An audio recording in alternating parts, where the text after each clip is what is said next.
歡迎嚟到微保樂視頻。今集整呢個日式照燒菇菇雞腿排。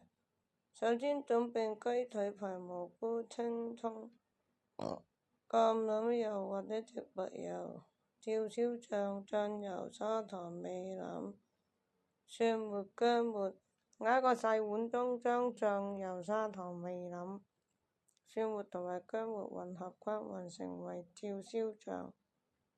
將雞腿排放入一個甜盤中，倒入一部分嘅照燒醬，留一部分醬料用於後邊，蓋上保鮮膜，醃製約30分鐘。喺平底鍋中加熱油，將醃好嘅雞腿排入鍋中，中小火煎約6到8分鐘，直到一面金黃酥脆，然後翻轉煎另一面約煎6到8分鐘，直到雞肉熟透。喺煎雞腿排嘅時候，可以喺切好嘅蘑菇加入鍋中，翻炒至蘑菇變軟。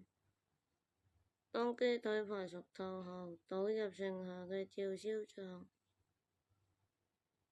用雞腿同埋蘑菇均衡裹上醬汁，稍微再煮1到2分鐘，讓醬汁調和。將煮好嘅雞腿排同埋蘑菇盛出，撒上切斷嘅青葱作為裝飾，即可享用。請點讚關注。